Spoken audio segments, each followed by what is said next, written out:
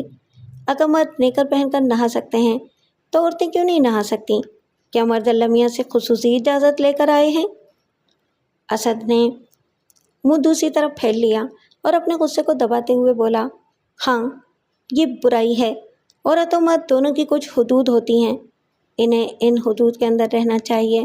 جو شخص swimming pool بنوا سکتا ہے وہ اس کی گرد چار دیواری بھی بنوا سکتا ہے۔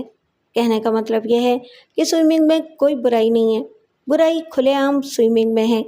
اگر انسان اپنی آزادی کا تعین دوسری مخلوق کے حوالے سے کرنا شروع کر دے تو پھر وہ جانوروں جیسی آزادی کی تمنا بھی کر سکتا ہے۔ جانور نہ لباس پہنتے ہیں اور نہ ہی رسوم و قیود کے پابند ہیں۔ بات تو ٹھیک ہے، ترنم نے شوخی سے کہا، آخر جانوروں کو اتنی آزادی کیوں ملی ہوئی ہے؟ اسد کرسی سے اٹھا اور سوئمنگ پول کی مخالف سمت سے واپس چل پڑا۔ وہ نہیں چاہتا تھا کہ سوئمنگ کرتی ہوئی لڑکیوں پر اس کی نظر پڑے۔ ترنم بھی اٹھ کر اس کے پیچھے لپکی۔ واٹ اے نون سینس، وہ زیر لب کہہ رہی تھی، بتائے بغیر ہی اٹھ کر چل دیے۔ بنگلے کے سامنے والے حصے میں سکندر علی اور بیگم سکندر علی چند دوسرے افراد کے ہمراہ ایک نئی ہنڈائی کار کا جائزہ لے رہے تھے۔ آؤ بیٹا اسد، سکندر علی نے کہا، ہم تمہارا ہی انتظار کر رہے تھے، ان سے ملو۔ اس نے قریب کھڑے ایک اتھیڑ منہ شخص کی طرف اشارہ کیا۔ یہ شاہین موٹرز لمیٹڈ کے MD صفدر شیرازی ہیں، اور یہ شیرازی، یہ میرا بیٹا اسد علی ہے۔ شیرازی نے اسد سے ہاتھ ملاتے ہوئے کہا، بہت خوشی ہوئی آپ سے مل کر، واپسی مبارک ہو۔ اسد نے چند رسمی الفاظ کہے۔ سکندر نے بیٹے کی طرف چابیوں کا ایک گچھا بڑھایا، بولا، اسد بیٹے، شیرازی تمہارے لیے نئی کار لائے ہیں، یہ کار کھڑی ہے اور یہ اس کی چابیاں ہیں۔ شکریہ ڈیڈی، اسد نے چابیاں لیتے ہوئے کہا، ویسے مجھے ڈرائیونگ نہیں آتی۔ یہ کون سا مشکل کام ہے؟ فرزانہ بیگم نے کہا، گھر میں سب کو ڈرائیونگ آتی ہے، کسی سے بھی سیکھ لو، زیادہ سے زیادہ 10-12 دن میں سیکھ جاؤ گے۔ میں آپ کو ڈرائیونگ سکھا دوں گی، ترنم نے کہا۔ ہاں یہ ٹھیک ہے، فرزانہ بیگم نے تائید کی، تم اسے ڈرائیونگ سکھا دیا کرو، باتوں میں دونوں کا دل بھی لگا رہے گا۔ صبح کا کوئی وقت مقرر کر لو۔ اسد کو ماں کی بات سن کر دل میں شرم آئی۔ کیا اس کی ماں یہ سمجھتی ہے کہ وہ ترنم سے مل کر دل بہلاتا رہتا ہے؟ سکندر علی نے اس بات پر کوئی رد عمل ظاہر نہیں کیا اور شیرازی سے باتیں کرتا ہوا ایک طرف نکل گیا۔ ترنم نے اسد کے ہاتھ سے چابیاں لیں اور گاڑی کا دروازہ کھولتے ہوئے بولی، آئیے آج گاڑی کی ٹرائی لیتے ہیں۔ اسی وقت؟ اسد نے کہا، اتنی جلدی کی کیا ضرورت ہے؟ چلے جاؤ، ماں نے کہا، 1-8 گھنٹے میں واپس آ جانا۔ ترنم ڈرائیونگ سیٹ پر بیٹھ گئی۔ اسد پچھلی سیٹ کا دروازہ کھولنے لگا۔ یہ کیا کر رہے ہیں آپ؟ ترنم نے ہنستے ہوئے کہا، آپ ملازم تو نہیں ہیں، اگلی سیٹ پر بیٹھیں۔ اسد علی اگلی سیٹ پر بیٹھ گیا۔ ترنم نے انجن اسٹارٹ کیا، گیئر لگایا اور ڈرائی وے میں ٹائروں کے نشان چھوڑتی ہوئی گیٹ سے نکل گئی۔ چند منٹوں کے اندر ان کی کار مین روڈ پر دوڑ رہی تھی۔ رشوت کی کار مبارک ہو، طویل خاموشی کے بعد ترنم نے کہا۔ رشوت کی کار؟ اسد نے حیرانی سے کہا، تم مذاق کر رہی ہو، اتنی مہنگی کار کون دیتا ہے رشوت میں؟ زیادہ مہنگی نہیں ہے، زیادہ سے زیادہ 14-15 لاکھ روپے کی ہوگی۔ تمہارے خیال میں 14-15 لاکھ معمولی رقم ہے؟ جہاں کروڑوں کی رشوت چلتی ہو وہاں 14-15 لاکھ کی کیا حیثیت؟ شیرازی نے ایک کار دی ہے، ابھی تمہارے ڈیڈی سے 10 کام نکلوائے گا، 2-4 ٹینڈر پاس کروا لے گا اور چند ٹھیکے حاصل کر کے ایک کی 4 کاریں بنا لے گا۔ میں یہ کار نہیں لوں گا، اسد نے مضبوط لہجے میں کہا، میرے بابا نے مجھے ہمیشہ حلال کی روزی کھلائی ہے۔ ترنم نے کہا لگایا اور بولی، چند مہینوں کے اندر تمہاری ایمانداری کے غبارے سے ہوا نکل جائے گی۔ سوال یہ ہے کہ کس کس چیز سے انکار کرو گے؟ تمہارے ڈیڈ کا آدھے سے زیادہ مال رشوت کا ہے۔ سکندر ہاؤس کی بنیادوں دیواروں میں رشوت کا سریا اور سیمنٹ بھرا ہوا ہے۔ اسد نے گہرا سانس لیا اور سڑک پر دوڑتی ہوئی خوبصورت کاروں کو کھولنے لگا۔ ترنم بڑی تیز رفتاری سے کار چلا رہی تھی۔ تاہم وہ بالکل پرسکون تھی اور بڑے اطمینان سے باتیں کر رہی تھی۔ ایک طویل توقف کے بعد اس نے کہا، آنٹی مجھے اپنی بہو بنانا چاہتی ہیں۔ یہ تمہارا اور ان کا مسئلہ ہے، یہ آپ کا مسئلہ بھی ہے۔ بہو بنانے کے لیے ایک عدد بیٹا قربان کرنا پڑتا ہے۔ میں قربان ہو چکا ہوں، میری ایک بیوی اور 2 بچے موجود ہیں، تم کوئی اور دروازہ کھٹکھٹاؤ۔ اس بیچاری شاداں پر رحم کریں، سارا دن اوپر کی منزل پر ٹنگی رہتی ہے، جائے بھی کہاں، نہ کسی سے بات کر سکتی ہے اور نہ کسی کی بات سمجھ سکتی ہے، قیدیوں کی طرح ادھر ادھر دیکھتی رہتی ہے، بچے بھی سہمے سہمے نظر آتے ہیں۔ میرا مشورہ مانیں تو شاداں کو آزاد کرتے ہیں، وہ ہماری سوسائٹی میں شامل نہیں ہو سکتی، اس ماحول میں وہ پاگل ہو جائے گی۔ یہ بات اسد کو بھی پریشان کر رہی تھی۔ اس کی بیوی بچوں کے ساتھ گھر والوں کا سلوک اچھا نہیں تھا، ہر شخص ان کے ساتھ طنزیہ اور ماندانہ لہجے میں بات کرتا تھا۔ یہی وجہ تھی کہ ارشاد بی بی اپنے کمرے سے کم ہی باہر نکلتی تھی، لیکن اس گھٹن کے باوجود وہ کبھی حرف شکایت زبان پر نہیں لائی تھی۔ میں اپنی بیوی کو تم سے زیادہ سمجھتا ہوں، اسد نے کہا، تمہیں ان کے لیے پریشان ہونے کی ضرورت نہیں ہے۔ ممی ڈیڈی کو کیا جواب دیں گے؟ وہ بہت جلد آپ کی شادی کا اعلان کرنے والے ہیں۔ اگر کوئی لڑکی میرے بیوی بچوں کو قبول کرتے ہوئے شادی کے لیے رضامند ہوگی تو شاید میں اس کے بارے میں کچھ سوچوں۔ فرض کیجئے میں آپ کے بیوی بچوں کو قبول کر لیتی ہوں اور آپ اسے شادی بھی کر لیتے ہیں، لیکن اس کے بعد کیا ہوگا؟ شاداں اور اس کے بچوں کا اس گھر میں کیا مقام ہوگا؟ یہ بات تمہیں سوچنی پڑے گی کہ تمہارا میرے گھر میں کیا مقام ہوگا، اور میرا گھر وہ ہوگا جہاں میں رہوں گا۔ آپ سکندر ہاؤس چھوڑ کر کہاں جائیں گے؟ میں کہیں بھی جا سکتا ہوں، بھٹ کر بھی جا سکتا ہوں، کیا اپنی زندگی کا میں خود ہی مالک نہیں ہوں؟ گاؤں میں رہنے کا تو میں تصور بھی نہیں کر سکتی۔ اچھا ہوا آپ نے یہ ذکر کر دیا، میں آنٹی سے کہہ کر یہ شرط پہلے ہی لکھوا لوں گی کہ آپ مجھے کراچی میں رکھیں گے۔ مس ترنم، میں دیہاتی ضرور ہوں لیکن احمق نہیں ہوں، شرطیں میں لکھواؤں گا۔ اوہ خوب، بہت خوب، مثلاً آپ کیا شرطیں لکھوائیں گے؟ میری سب سے بڑی شرط یہ ہوگی کہ تم میری اتنی ہی عزت اور وفاداری کرو گی جتنی ارشاد بی بی کرتی ہے۔ مثلاً تم نے خود کہا ہے کہ ارشاد قیدیوں کی سی زندگی گزار رہی ہے، مگر اس نے ایک دفعہ بھی شکایت نہیں کی۔ بیچاری شکایت کرنے کی ہمت کہاں سے لائے؟ تم جس کو ہمت سمجھتی ہو، میں اس کو بے وفائی سمجھتا ہوں۔ وفاداری یہ ہے کہ انسان برے وقت میں بھی ساتھ دے۔ ترنم نے کار واپس موڑنے کے لیے انڈیکیٹر دینا شروع کر دیا، بولی، آپ کو بدلنے میں بہت وقت لگے گا۔ اسد علی اس کی بات پر فقط مسکرا دیا۔ چند روز کے بعد سکندر علی نے اسد کو اپنے پاس بلایا اور ایک شخص سے ملوایا جس کی شکل بدماشوں جیسی تھی۔ اس کا نام حیدر بخش تھا اور اس نے بڑی بڑی مونچھیں رکھی ہوئی تھیں۔ رسمی بات چیت کے بعد سکندر علی نے کہا، اسد بیٹے، میں نے اپنی پارٹی سے بات کر لی ہے، آئندہ انتخابات میں تمہیں صوبائی اسمبلی کا ٹکٹ دیا جائے گا۔ اگر تم کامیاب ہو گئے تو میں تمہیں وزارت دلانے کی کوشش بھی کروں گا۔ ایک گھر کے 3-4 ممبر ہوں تو اس سے سودے بازی کی طاقت مضبوط ہو جاتی ہے۔ تم عوام سے رابطہ وغیرہ شروع کر دو اور کچھ اپنے لیے بھی کرو۔ عوام سے رابطہ تو میں بڑی خوشی سے کروں گا، اسد نے کہا، لیکن اپنے لیے مجھے کیا کرنا چاہیے؟ سکندر علی نے ایک وزٹنگ کارڈ بیٹے کو دیا اور کہا، کل اس شخص کے پاس چلے جاؤ، اس سے میں نے تمہارے لیے پلاٹ کی بات کی ہے۔ یہ تمہیں چند موزوں پلاٹ کے نقشے دکھائے گا، ان میں سے کوئی بڑا پلاٹ اپنے لیے منتخب کر لینا۔ اگر نقشے پر سمجھ نہ آئے تو سائٹ پر جا کر جگہ دیکھ لینا۔ یہ پلاٹ تمہیں اسکول کے لیے ملے گا، اس کے لیے ہم تمہاری ہیڈ ماسٹر والی پوزیشن کا سہارا لے سکتے ہیں۔ تدریس کا تو مجھے واقعی شوق ہے، اسد نے کہا۔ سکندر علی نے کہا لگایا اور بولا، ابھی تم سیاست سے بہت دور ہو، اسکول وغیرہ تو بہت چھوٹا بزنس ہے، ہم اس پلاٹ کو کمرشلائز کروا کر اس پر پلازا بنائیں گے۔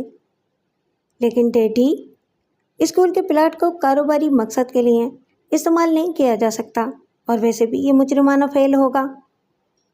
انسان کے پاس اختیار ہو تو سب کچھ کیا جا سکتا ہے، اور تم فکر نہیں کرو، ہم کوئی مجرمانہ فعل نہیں کریں گے، ہر کام قانون کے مطابق ہوگا، پلاٹ کو پراپر اتھارٹی سے کمرشلائز کروائیں گے۔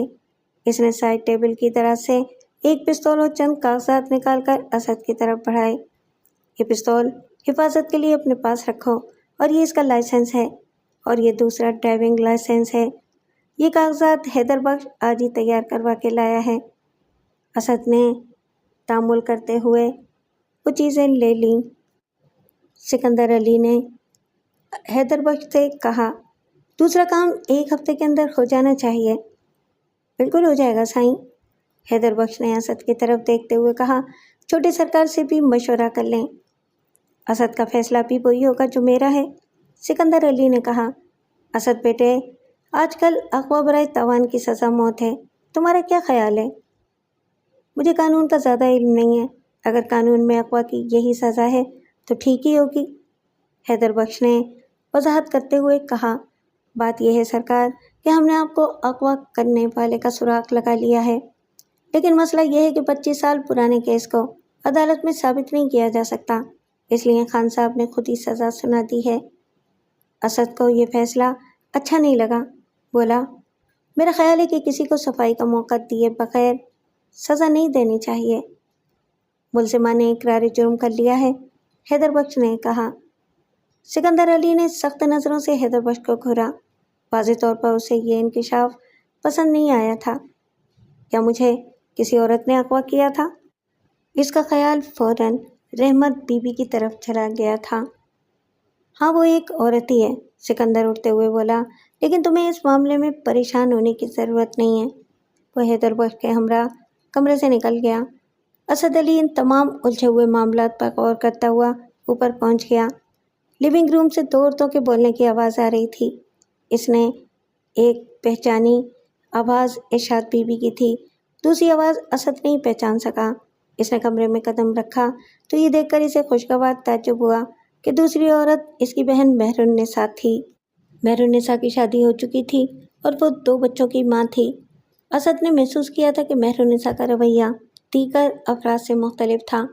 وہ اس کے بیوی بچوں سے اخلاق سے پیش آتی تھی اور دوسروں کی طرح ان کو دیکھ کر کبھی تیوری نہیں چڑھاتی تھی۔ اسد بھائی، میں آپ سے ایک ضروری بات کرنے آئی ہوں، اس نے رسمی کلمات کے بعد کہا۔ آپ مصروف تو نہیں؟ بالکل نہیں، اسد نے خوش دلی سے کہا۔ اگر مصروف بھی ہوتا تو انکار نہ کرتا۔ وہ صوفے پر بیٹھ گیا۔ فی الحال میں یہاں کے حالات اور مزاج کو سمجھنے کی کوشش کر رہا ہوں، اور اسے سمجھنے کے لیے زیادہ سے زیادہ سننا ضروری ہے۔ مہر النساء اداسی سے مسکرائی، بولی، آپ 25 سال میں بھی یہاں کے حالات کو نہیں سمجھ پائیں گے۔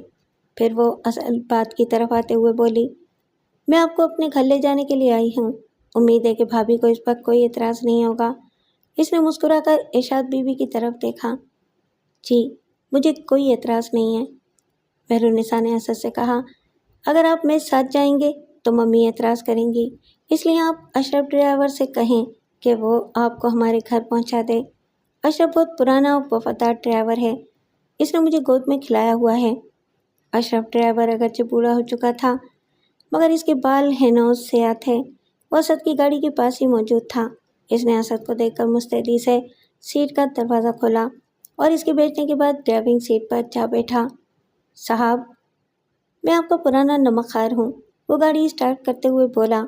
میں آپ دونوں بھائیوں کو کلفٹن اور فریئر ہال سیر کرانے کے لیے لے جایا کرتا تھا۔ شکریہ اشرف بابا، میں بھی سوچ رہا تھا کہ آپ کی شکل کچھ مانوس سی کیوں لگتی ہے۔ آپ نے گاڑی تو اسٹارٹ کر دی مگر یہ نہیں پوچھا کہ جانا کہاں ہے۔ میں آپ کو بی بی مہر النساء کے گھر لے جا رہا ہوں، اشرف ڈرائیور نے کہا اور گاڑی آگے بڑھا دی۔ مہر النساء کے بنگلے میں ایک خوش شکل اور ادھیڑ عمر عورت نے اسد کا استقبال کیا اور اسے آراستہ ڈرائنگ روم میں بٹھایا۔ اسد نے یہی اندازہ لگایا کہ وہ مہر النساء کی ساس تھی۔ چند منٹوں کے بعد مہر النساء وہاں پہنچ گئی اور ادھیڑ عمر خاتون کا تعارف کراتے ہوئے کہا، اسد بھائی، یہ میری امی ہیں۔ تمہاری امی؟ اسد نے حیرانی سے کہا، میں سمجھا نہیں۔ میں سمجھاتی ہوں، ادھیڑ عمر خاتون نے کہا، وہ سعیدہ بیگم تھی، بیٹی تم بھائی کے لیے چائے بنا لاؤ۔ مہرونیسا کچن کی طرف چلی گئی اور سعیدہ بیگم نے مختصر الفاظ میں 25 سال پرانا واقعہ بیان کر دیا۔ اس نے اشرف ڈرائیور کے کردار کا ذکر نہیں کیا اور خود کو سکندر علی کی بیوی ظاہر کیا۔ اس ضمن میں صرف اتنا کہا کہ اس نے سکندر علی کے اصرار پر خفیہ شادی کر لی تھی، لیکن مہرونیسا کی پیدائش کے بعد سکندر علی نے اسے قطع تعلق کر لیا تھا۔ پھر اس نے اسد کے اغوا اور اسے رحمت بی بی کے سپرد کرنے کا اقرار کرتے ہوئے کہا، اسد بیٹے، میں اس وقت انتہائی مایوس تھی۔ میں نے تمہارے ڈیڈی کو سمجھانے کی پوری کوشش کی، مگر وہ مجھے تحفظ دینے پر تیار نہیں ہوئے، بلکہ الٹا دھمکیوں پر اتر آئے۔ میرا مستقبل برباد ہو رہا تھا اور میری سمجھ میں نہیں آ رہا تھا کہ کیا کروں۔ اس مایوسی کے عالم میں نے تمہیں اغوا کر لیا، لیکن میں اس سے کوئی مالی فائدہ نہیں اٹھانا چاہتی تھی اور نہ ہی تمہارے لیے میرے دل میں کوئی برا خیال تھا۔ ٹرین کے سفر کے دوران میں نے کئی عورتوں کا جائزہ لیا۔ کریم بخش کی باتوں سے میں نے اندازہ لگایا کہ وہ بہت نیک آدمی تھا۔ اس کی بیوی بھی سادہ مزاج اور محبت کرنے والی عورت تھی۔ مجھے یقین تھا کہ دونوں بڑے اچھے طریقے سے تمہاری پرورش کریں گے، لہٰذا میں نے تمہیں رحمت بی بی کے سپرد کر دیا۔ لیکن کچھ عرصے کے بعد مجھے احساس ہوا کہ میں نے اچھا نہیں کیا۔ کمرے میں سناٹا چھا گیا۔ اسد علی کچھ نہیں بولا۔ اس کے دلی جذبات کا اندازہ لگانا بہت مشکل تھا۔ 7 روز پہلے حیدر بخش نامی شخص مجھے اغوا کر کے لے گیا، سعدیہ بیگم نے بات جاری رکھتے ہوئے کہا۔ اس نے مجھے 3 راتوں تک ایک خالی مکان میں بند رکھا اور اپنے 2 ساتھیوں کے ہمراہ مجھ پر تشدد کرتا رہا۔ میں تمہیں بتا نہیں سکتی کہ انہوں نے مجھے کس کس طریقے سے ذلیل کیا، لیکن میں کوئی شکوہ نہیں کر سکتی کیونکہ قصور میرا تھا۔ مہرونیسا چائے بنا کر لے آئی اور ایک کپ اسد کے سامنے رکھا، مگر اسد کے چہرے پر فکر مندی نظر آ رہی تھی کیونکہ اس کا باپ حیدر بخش کو سعیدہ بیگم کے قتل پر مامور کر چکا تھا۔ میں چائے نہیں پیوں گا، اس نے کہا۔ کیا ڈیڈی کو پتا ہے کہ آج کل آپ یہاں رہ رہی ہیں؟ میں کچھ کہہ نہیں سکتی، ہو سکتا ہے کہ فی الحال انہیں یہ بات معلوم نہ ہو، لیکن ان سے چھپ کر رہنا بہت مشکل ہے، ان کے ہاتھ بہت لمبے ہیں۔ اسد اٹھتے ہوئے بولا، میں شام کے وقت دوبارہ آؤں گا، آپ ابھی کہیں نہ جائیں۔ سعدیہ بیگم اسد علی کے رد عمل سے پریشان ہو گئی۔ وہ یہ اندازہ نہ لگا سکی کہ اس کے اقرار جرم کے بارے میں اسد کے کیا تاثرات تھے۔ اسد علی مہرونیسا کے روکنے کے باوجود گاڑی میں جا بیٹھا اور ڈرائیور کو واپس چلنے کے لیے کہا۔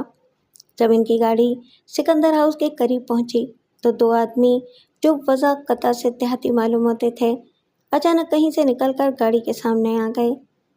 اگر اشرف بر وقت بریک نہ لگاتا تو حادثہ ہو جاتا۔ اس نے گاڑی رکتے ہی دیہاتیوں کو ڈانٹنا شروع کر دیا، لیکن اسد علی نے دونوں کو پہچان لیا۔ وہ بھٹکر کے رہنے والے تھے، ایک کا نام منصور اور دوسرے کا نام بشیر احمد تھا۔ اسد نے گاڑی سے باہر نکل کر دونوں سے ہاتھ ملایا اور حال احوال پوچھا۔ بشیر احمد نے دونوں ہاتھوں سے اپنا سر پیٹتے ہوئے کہا، بابو امیر بخش، آپ تو یہاں کاروں اور بنگلوں میں عیش کر رہے ہیں اور ادھر بھٹکر میں کوہرام مچا ہوا ہے۔ کیوں؟ کیا ہوا؟ پولیس نے آپ کے بابا اور ماں کو اسی دن گرفتار کر لیا تھا اور ابھی تک نہیں چھوڑا۔ ان بیچاروں کی حالت بہت خراب ہے۔ پولیس والے ہر دوسرے تیسرے دن گاؤں آتے ہیں اور 2-3 شریف آدمیوں کو پکڑ کر لے جاتے ہیں، ان پر تشدد کرتے ہیں اور انہیں آپ کے ماں باپ کے خلاف بیان دینے پر مجبور کرتے ہیں۔ یہ سب کچھ سن کر اسد علی کا خون کھول اٹھا۔ اس نے کہا کہ تم نے مجھے پہلے کیوں نہیں بتایا؟ ہم تو جی 20-25 دن سے یہاں دھکے کھا رہے ہیں۔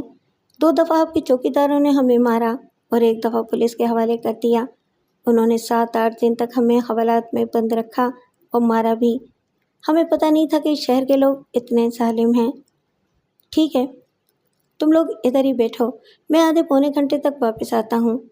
وہ گاڑی میں بیٹھ کر سکندر ہاؤس پہنچا اور بیوی سے کہا، بچوں کو لے کر نیچے آ جاؤ، ہم واپس بھٹ کر جا رہے ہیں، اور دیکھو یہاں کی کوئی چیز ساتھ نہیں لینی۔ یہ سن کر ارشاد بیوی کا چہرہ کھل اٹھا۔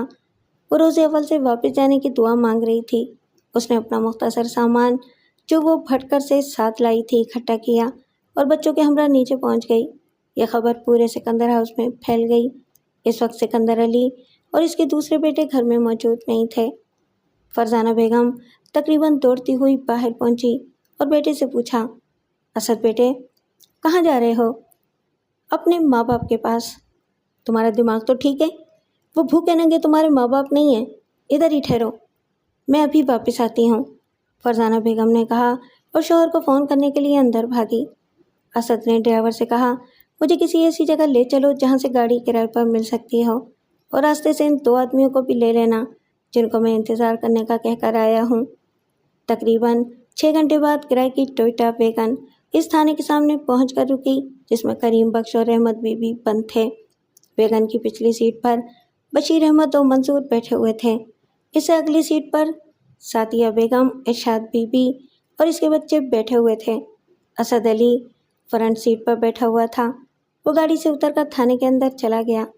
تھانے دار نے اسے پہلی ہی نظر میں پہچان لیا کیونکہ اس روز وہ بھی سادہ لباس میں سکندر علی کے ہمراہ تھا۔ اس نے اپنی سیٹ سے اٹھ کر اسد علی کو سلام کیا اور کہا، اسد صاحب تشریف لائیں، کیسے آنا ہوا؟ مجھے پتہ چلا ہے کہ میرے بابا اور ماں کو آپ نے حوالات میں بند کیا ہوا ہے، اسد نے کہا۔ وہ بڑی صاحب کا حکم تھا، ان دونوں پر آپ کے اغوا کا الزام ہے، ہم تفتیش کر رہے ہیں۔ آپ نے FIR تو نہیں کاٹی؟ جی نہیں، ابھی صرف تفتیش ہو رہی ہے۔ ان دونوں کو چھوڑ دیں، انہوں نے مجھے پال پوس کر اتنا بڑا کیا ہے، مجھے محبت و شفقت دی ہے، کیا ان کے احسانات کا یہ بدلہ ہے کہ انہیں جیل میں بند کر دیا جائے؟ تھانے دار نے ایک حوالدار کو بلا کر کہا کہ کریم بخش اور رحمت بی بی کو حوالات سے نکال لائے۔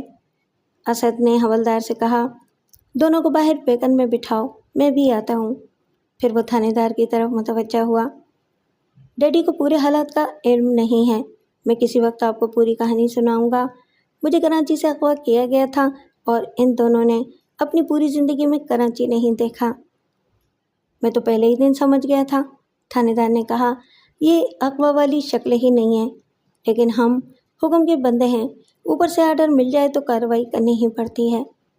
دونوں باتیں کرتے ہوئے باہر پہنچ گئے۔ اس وقت کریم بخش اور رحمت بی بی ویگن میں بیٹھ رہے تھے۔ ان کی حالت بہت خراب ہو رہی تھی۔ اماں، بابا، مجھے معاف کر دینا، اسد نے ان کے قریب جا کر کہا، مجھے آج ہی اس بات کا علم ہوا ہے۔ دونوں نے کمزور سی آواز میں کہا اور دعائیں دیں۔ اسد نے انہیں سہارا دے کر گاڑی میں بٹھایا اور سعدیہ بیگم کا تعارف کرایا۔ اسی لمحے ایک پجیرو دھول اڑاتی ہوئی اس طرف آتی دکھائی دی۔ اسد دروازہ بند کرتے کرتے رک گیا اور آنے والی گاڑی کی طرف دیکھنے لگا۔ وہ اس کے ڈیڈی کی گاڑی تھی۔ گاڑی قریب پہنچ کر رک گئی۔ اگلی سیٹ پر منور علی بیٹھا ہوا تھا۔ سکندر علی پچھلی سیٹ پر تھا۔ اس کے ساتھ 2 محافظ بھی تھے۔ منور علی گن ہاتھ میں لیے ہوئے باہر نکلا اور سعدیہ بیگم کی طرف اشارہ کرتے ہوئے بولا، اس عورت کو باہر نکالو۔ کیا بات ہے بھائی جان، اسد نے پرسکون لہجے میں کہا، آپ نے جو کچھ کہنا ہے مجھ سے کہیں۔ سکندر علی باہر آیا اور اسد سے مخاطب ہو کر بولا، بیٹے تم نے اچھا نہیں کیا، تمہیں مجھ سے پوچھ لینا چاہیے تھا۔ یہی وہ عورت ہے جس نے تمہیں 25 سال پہلے اغوا کیا تھا۔ اس نے ایک بار پھر وہی حرکت کی ہے اور اب اس کے لیے معافی کی کوئی گنجائش نہیں ہے، منور علی نے کہا۔ وہ 5 قدم کے فاصلے پر گن تانے کھڑا تھا۔ عورت باہر نکلو۔ منور بھائی، شاید آپ کو پوری بات معلوم نہیں ہے، اسد نے کہا۔ سعدیہ بیگم کے صبر کا پیمانہ لبریز ہو گیا۔ اس نے کہا، منور، میں تمہارے باپ کی بیوی اور مہرالنساء کی ماں ہوں، میرے ساتھ ادب سے بات کرو۔ تم آوارہ عورت ہو، منور علی نے کہا اور فائر کرنے کے ارادے سے اپنی پوزیشن بدلی۔ تم کسی کی بیوی نہیں ہو۔ سعدیہ کھلے ہوئے دروازے کے سامنے بیٹھی تھی۔ اسد نے بھائی کو فائر کرنے کا ارادہ کرتے دیکھا تو سعدیہ بیگم کے سامنے ہو گیا۔ ہٹ جاؤ سامنے سے، منور علی چیخا، نہیں تو میں تمہیں بھی نہیں بخشوں گا۔ اس کی انگلی ٹریگر پر تھی۔ یہ صورتحال دیکھ کر سکندر علی جلدی سے اسد کے سامنے پہنچ گیا، لیکن منور علی ٹریگر دبا چکا تھا۔ گولی سکندر علی کے سینے میں لگی اور وہ آہستہ آہستہ زمین کی طرف جھکتا چلا گیا۔ تھانے دار نے 2 سپاہیوں کی مدد سے منور علی کو گرفت میں لے کر اس سے گن چھین لی۔ سکندر علی نے طبی امداد ملنے سے پہلے ہی دم توڑ دیا۔ یہ قتل تھانے دار سمیت 1 درجن گواہوں کے سامنے ہوا تھا، لیکن FIR کے مطابق سکندر علی اپنی گن صاف کرتے ہوئے اچانک گولی چل جانے سے ہلاک ہو گیا تھا۔ اسد علی سعدیہ بیگم اور اپنے بیوی بچوں سمیت بھٹ کر چلا گیا، جہاں اس نے دوبارہ اپنی تدریسی ذمہ داریاں سنبھال لیں۔ شام کو جب وہ کھلی ہوا میں چارپائی پر بیٹھ کر بھٹکر کے باسیوں سے دکھ درد کی باتیں کرتا تو اسے زندگی بہت حسین محسوس ہوتی۔ یہ وہ جنت تھی جس سے وہ کسی قیمت پر محروم ہونا پسند نہیں کرتا تھا۔